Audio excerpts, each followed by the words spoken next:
E vamos ao que interessa, né? Vamos falar do que foi aquele dia de ontem, aquela quinta-feira quase sangrenta, mas que acabou bem. E aí a pergunta que fica é, mas por que acabamos bem, se começamos tão mal o dia? Começamos com aquela fala, talvez um pouco provocativa, um pouco apimentada demais, do presidente eleito Lula lá no Egito, falando que o dólar vai subir, a bolsa vai cair. Paciência. Pacientemente estamos todos aguardando um plano, um novo arcabouço fiscal do governo Lula. Ele só está pedindo a gente paciência, gente. Paciência. Enquanto isso, alguns vão tendo suas vidas dificultadas, mas paciência. Vamos lá. Então é o seguinte, gente, o que estava ruim, estava tão ruim, que pouco ruim virou bom, né? É sobre isso que eu quero falar hoje, e aí a gente vai aprender um conceito aqui de economia comportamental que chama decoy effect, ou efeito isca, assimetria, dominância assimétrica, esse tipo de coisa, né? Que está num livrinho aqui, eu até trouxe o livrinho, porque tem aqui na nossa biblioteca do Antagonista, que é um livro do Dan Ariely chamado Previsivelmente Irracional. Ó, o merchan, se alguém quiser patrocinar também o programa aqui, for de livraria, eu topo, hein, gente? O Joyce Amaral, bom dia. Mas vamos lá, vamos falar primeiro do Manteiga. O Manteiga, e o Manteiga é exatamente esse efeito de COI que a gente vai falar agora. Coloca na tela aí para a gente, Matheus, por favor, a materinha aí do Manteiga.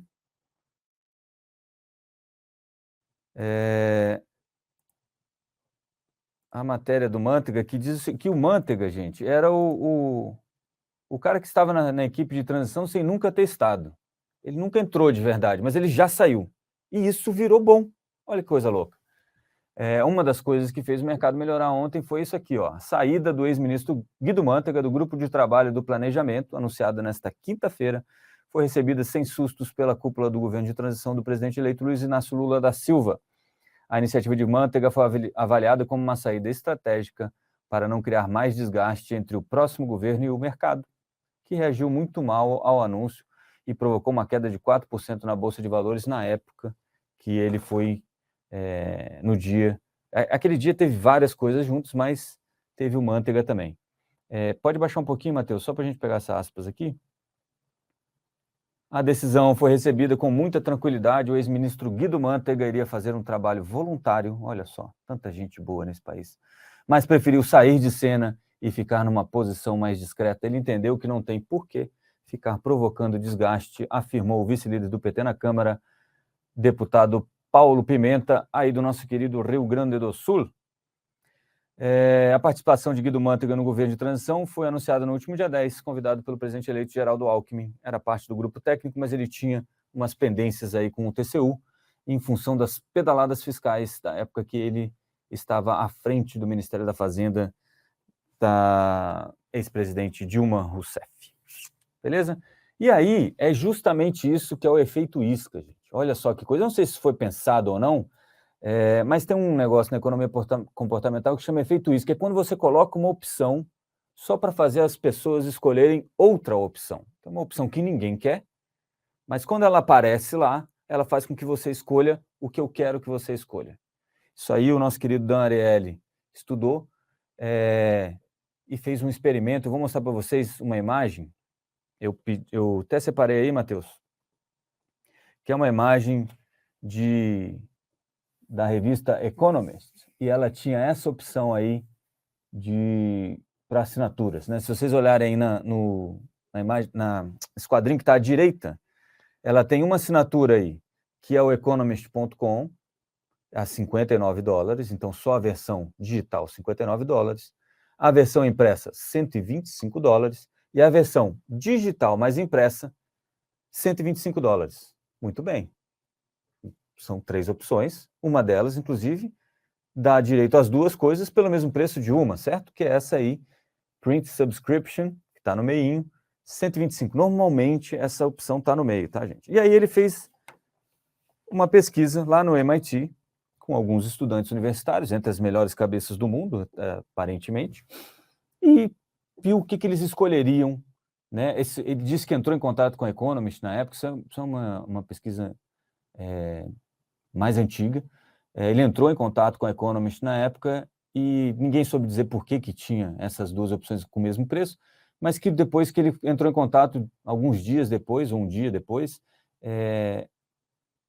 essa promoção, essa opção tinha sumido. Então, ele fez uma pesquisa, pode botar de novo, Matheus, e aí, nesse quadrinho aí que estava funcionando antes, com as 3 opções, 16% dos alunos escolheram a assinatura só eletrônica e 84% escolheu a assinatura eletrônico mais impresso, de R$ 125, e 0 pessoas escolheram só a assinatura impressa. Então, aí você para pensar, é o seguinte, se tem uma opção que ninguém quer, por que eu coloco ela aí? Porque é o seguinte, ele fez uma segunda simulação com os alunos e tirou essa opção, que a gente vai chamar de opção Guido Mantega, no nome aleatório que eu estou dando. Opção Guido Mantega. Nome aleatório, né? A gente pode escolher o nome que a gente quiser. Ele tirou a opção Guido Mantega e eis o que aconteceu. 68% das pessoas escolheram a assinatura só do digital. E 32% das pessoas escolheu a assinatura digital mais impresso. Vejam bem, quando tinha a opção Guido Mantega junto, 84% das pessoas escolheram a opção impresso mais digital.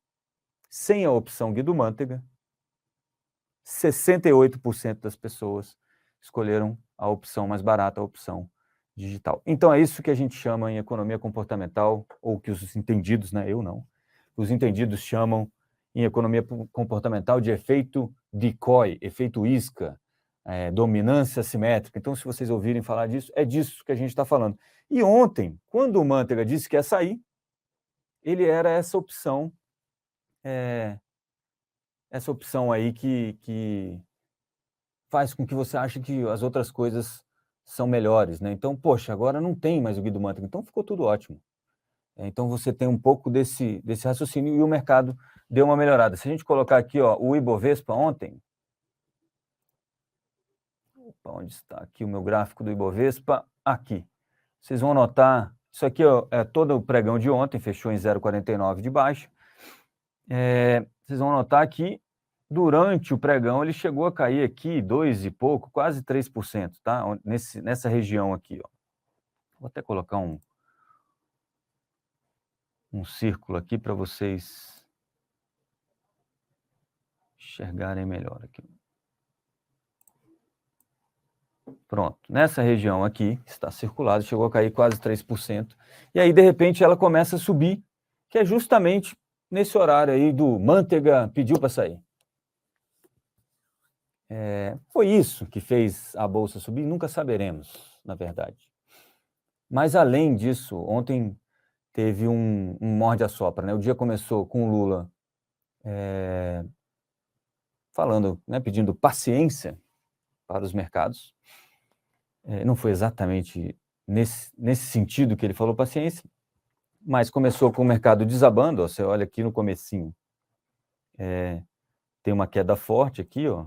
A gente já abre com 2,5% de queda praticamente, 2,48% de queda. E aí o dia fica mais ou menos assim, tem uma melhorinha aqui no meio-dia. E aí o Mantega, essa saída do Mantega, um pouco que reforça aí o que estava acontecendo durante o dia. O que aconteceu durante o dia? O Mercadante também, a Luiz Mercadante, que é um dos coordenadores lá da equipe de transição, também falou que o governo tinha, sim, planos para conter gastos. E isso também deu uma animada no mercado. E aí, no fim do dia, depois que o mercado já tinha fechado, e hoje eu acho que o mercado responde um pouco a isso, Geraldo Alckmin, que é digamos, eu acho que é o coordenador, que é o nome do cargo ali, o coordenador da equipe de transição falou o seguinte, tem aí, né, Matheus? O Geraldo Alckmin, Matheus está aí ainda. Aí, pronto, é preciso discutir e ter uma regra fiscal, diz Alckmin. Ele deu essa declaração em entrevista na quinta-feira, né, ontem à noite, após Lula atacar o teto de gastos mais cedo durante a passagem na COP27 lá no Egito. O Geraldo Alckmin foi à televisão ontem para defender a PEC da transição e assegurar que o futuro governo terá, sim, responsabilidade fiscal. É aquela coisa, né? O Lula está se lixando para o mercado financeiro? Não parece. Terá responsabilidade fiscal, apesar de declarações recentes de Lula indicarem o contrário. E aí ele diz, é preciso discutir e ter uma regra fiscal que deve levar em consideração os gastos do governo, a curva da dívida, o resultado primário, uma combinação de tudo isso. Agora, não dá para fazer em 30 dias sem nem tomar posse, disse o vice-presidente eleito em entrevista à Globo News. Então, o que se está fazendo com essa PEC é simplesmente excluir o Bolsa Família, o Auxílio Brasil, do teto. É isso. Inclusive, eles estão com medo que não consigam aprovar essa medida a tempo, né? Porque tem que ser aprovada até a primeira quinzena aí de dezembro, senão não consegue fazer valer para o ano que vem. Então, pode ter esse probleminha ainda negociando com o Congresso Nacional. Certo? Então, o Mercadante já tinha falado que o governo está estudando aí cortes de despesas, fim de subsídio, depois veio o Alckmin também colocar panos quentes no mercado financeiro, me lembrando uma conversa que eu tive 2, 3 semanas atrás, acho que eu cheguei a falar com vocês aqui, com um gestor aqui da Faria Lima, e ele me dizia que o Lula é um cara que responde ao mercado financeiro. Então, existe uma interlocução, né? Ele não vai voltar atrás no que ele falou, obviamente, mas ele sempre manda um emissário botar panos quentes, ou costuma mandar um emissário para botar panos quentes e tentar arrefecer um pouco das negociações, tá? Então, é isso. E aí o mercado começou a operar um pouquinho melhor.